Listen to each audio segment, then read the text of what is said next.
It's crazy. Anyways, next up, as we know, as I brought it up, we have a verdict for the Young Dolph trial, which is crazy. I know a lot of people here were upset and disappointed with what they came up with, but I must say, to a degree, I can see how they came up with the verdict that they came up with. Um, Basically, Mr. Govan, they didn't have enough proof that he was 100% the mastermind. I mean, the star witness was someone that you would say not very credible. So, today we're diving into one of the most talked about hip hop trials of 2025. I mean, honestly, this has been an ongoing thing for quite a while now. Like the trial actually started last year, sometime 2024, and basically the case, of course, is surrounding the death of legendary, iconic rapper Young Dolph, as he was, fatally shot down November 17th of 2021, and of course the alleged. Well, they actually, we ain't got to say alleged no more. They admitted to it, and they got convicted. So, as we know, he was gunned down by two YNs. Two YNs was promised a certain amount of money, a total equaling $100K for both Cornelius Smith. And I don't know why I keep forgetting the other young nigga name, Justin. I don't know why, Justin. I keep forgetting about you, my boy. But anyways, you know who you are, my boy. I don't know who I'm talking about. Anyways, the verdict basically, as I said, Mr. Govan was accused of orchestrating the shooting, not pulling the trigger, but allegedly arranging the hit and coordinating the shooters. Prosecutors basically was relying heavily on a testimony from Cornelius Smith Jr., and who actually admitted to being one of the shooters, and then he claimed that this ugly ass nigga, Mr. Govan, offered $10K as his cut. Which is kind of crazy though, because $100K was on the table at first, all together. But I believe they were just this ugly nigga taking advantage of.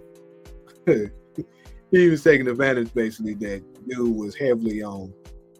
He was a substance abuse user, so he was like, "Let me go on finesse this little nigga. He ain't gonna know better."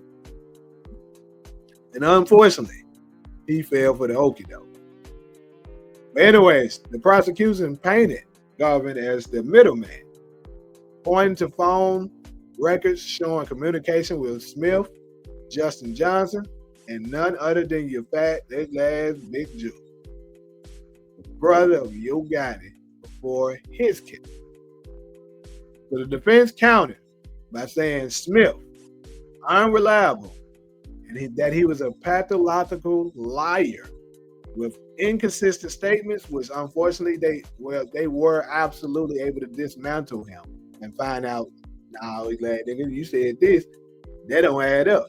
So that's another reason why I think the jury came up with what they came up with. They were like, yeah, this is a bad nigga statement, ain't making no sense.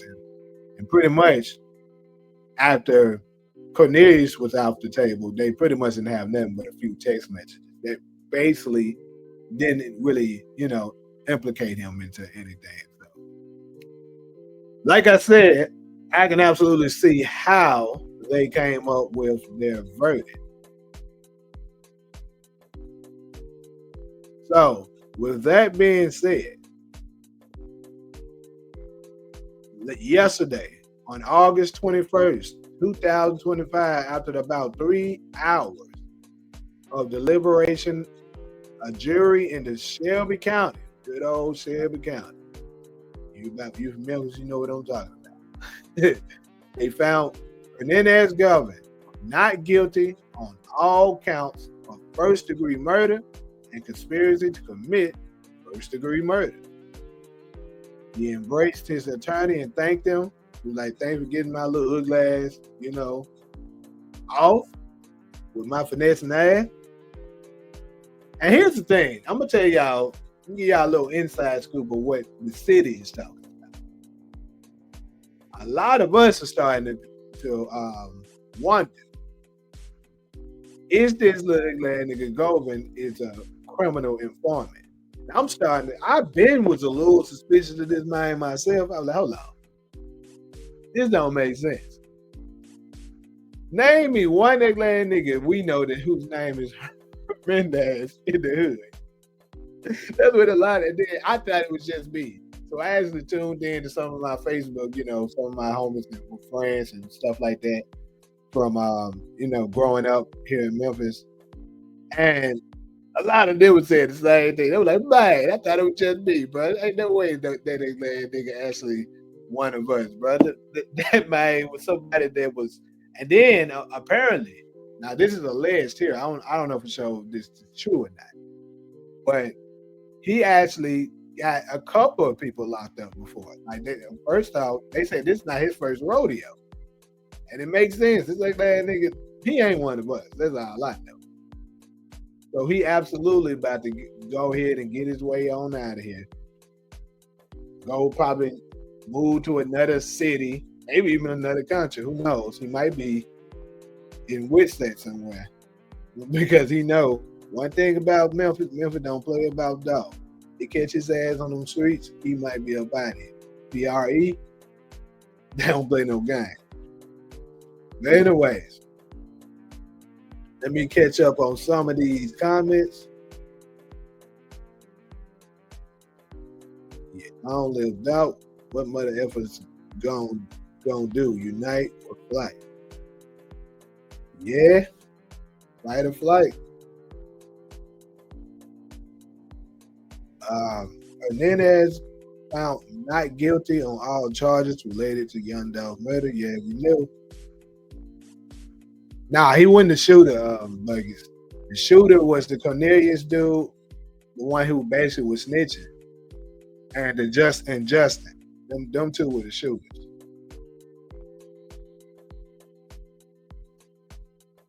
Yeah, that's his name for real, bro. That's the crazy part. That's why we was like, bro, ain't no way that nigga actually one of us, bro. Where he come from?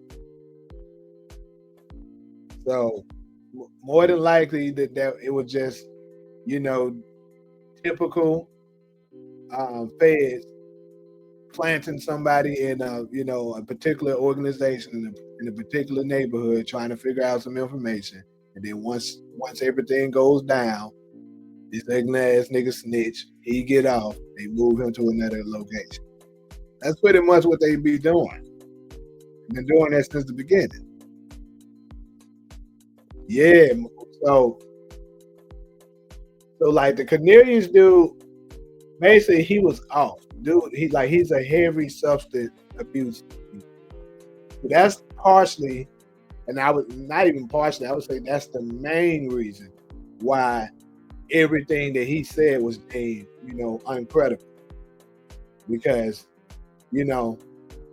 anytime a jury, judge, or whatever finds out that somebody is a substance abuse user, they most of the time don't take whatever they statement is said, to be true. Because all the defense got to do is make counter arguments saying, so what day were you, ask them a bunch of questions and stuff like that. So were you high then? Were you, all kinds of stuff that they're going to pull. And most of the people, if they use it like that, they're not going to be able to handle it. They're going to crumble. So, and that's pretty much what happened in this case. And as far as Justin didn't say anything. The worst part for Cornelius is that he did all this snitching and they still sentenced his ass to heavy time. So he got hit with those super okey-dokes. So now he gonna have a hard time, unfortunately, for him. He gonna have a hard time in prison for snitching, and he's still gonna get long sentence. At least Justin, he ain't gonna be labeled the snitch. So he might actually have a chance. But I don't know. It's gonna be tough for Cornelius. What if they snitched on Joe and Joe gone out? Well, they did snitch on him. That's the thing. The Hernandez dude basically was telling them that that Juke was the one that arranged it. So he put it on him. So that's the reason why a lot of people feel like Rico case might be walking up, might be coming to Yo Gotti's doorstep.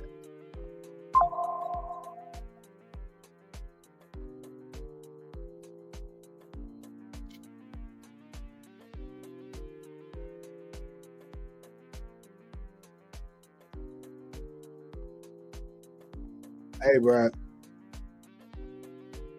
this gotta be, bro. See, this is my thing. And I'm pretty sure this Shea Rue, bro, coming up with these. Hold on, no. Oh no. Hold on, oh no. Where are you from? You might say shout out to DJ Paul Low. Hold on, yeah, I think that's the homie that's from Memphis. Hold on. I almost thought he was that little nigga Shea Rue for a second. Yeah, I remember you. I remember now. I was like, hold on, I know that nigga. That is a little nigga that be coming over here doing some bullshit, bro. So I had to.